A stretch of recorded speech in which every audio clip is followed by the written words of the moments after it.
If you're involved in safety and health programming, especially with youth, you've probably heard of the AirZooka. This is a teaching tool a lot of us like to use in order to talk about hearing protection.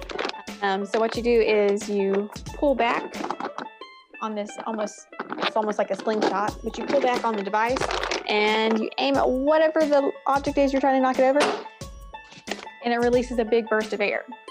So you can mimic sound waves or hazardous noise by showing kids how you can limit that exposure. You can either move the AirZooka further away from the object so that it doesn't knock it over. You can use less force, or you can simply change the aim and miss the object completely. Or we can set something between the object and the AirZooka so that it's blocked that way.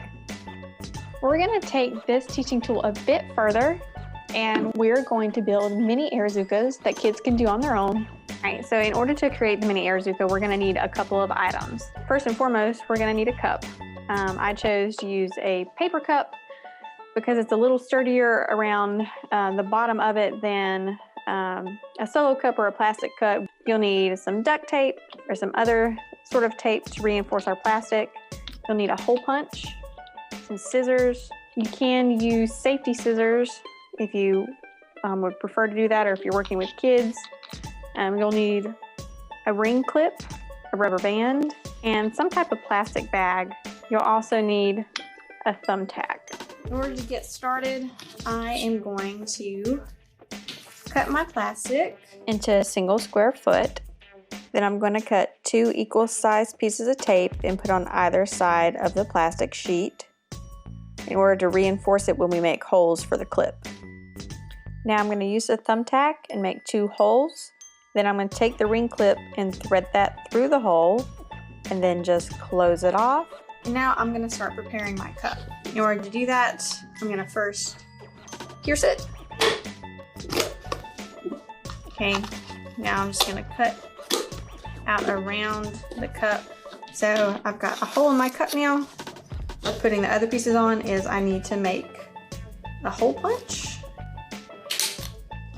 So I'm going to punch there, mirror that hole on the other side. I'm going to cut my rubber band.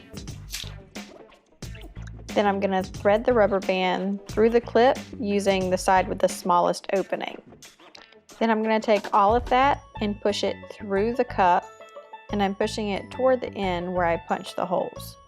Now I want to pull the end of the rubber band out through those holes. Then I'm going to tie each end off before placing another rubber band over the excess plastic around the cup. In order to ensure you get a firm hold, you want to make sure there's a lot of plastic left over. Pull the ring clip away from the cup to create the burst of air. This is great because it incorporates STEM education, because the kids are actually building the product and they're going to use it for a lot more than just understanding hearing protection. They're going to experiment.